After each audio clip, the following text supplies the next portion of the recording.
All right, so now we're going to work on writing linear equations when given 2 points. So they give us 2 points and that's it. So the first thing we have to do, this is a very step-by-step process. The first thing we have to do is find the slope. So I need to find the slope from these 2 points. Well, if I recall, my slope formula is y2 minus y1 over x2 minus x1. So I'm subtracting my y's on top over subtracting my x's. So in this particular equation, I can go back up and I can write x1, y1, x2, y2. And now I can plug them in. And so I'm going to have my negative 6 minus 4 over 5 minus a negative 3. Again, don't forget about that negative. So I'm going to simplify this down, and I get negative 10 over 8, because 5 minus negative 3 is 5 plus 3, which gives me, I could call it negative 5 over 4. That's my slope. So what I have found is my slope value, but I must keep going.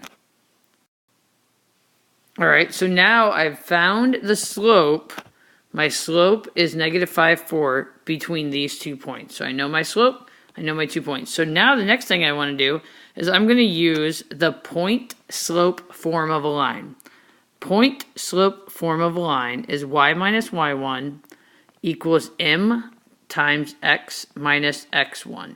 In this case, this value of y and this value of x that does not have any subscripts stay as those letters. They stay as an x and y. They do not change.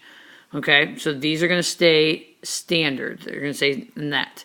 So now I'm going to plug in, it doesn't matter which point I'm going to use. I'm going to use this point right here to plug into the formula. So I'm now going to write y minus 4. And again, I'm getting that 4 because of that value right there, my y1 value, equals, my slope is negative 5 fourths, x minus a negative 3. And I'm going to go ahead and write that double in there so you can see that. So this becomes y minus 4 is equal to negative 5 over 4, parentheses, x plus 3.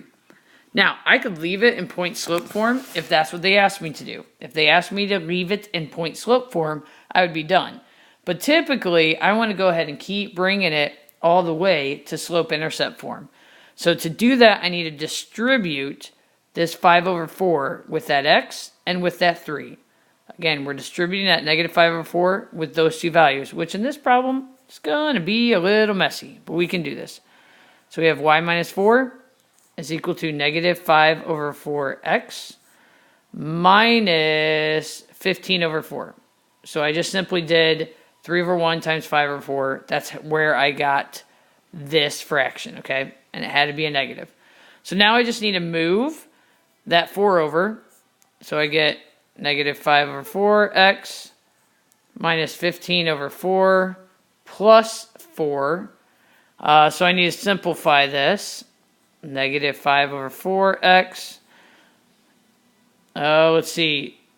That would end up giving me a plus 1/4. And I got that, by the way, because this 4 I can rewrite as 16 over 4. So I would have a minus 15 plus 16 over 4. That's how I got the plus 1.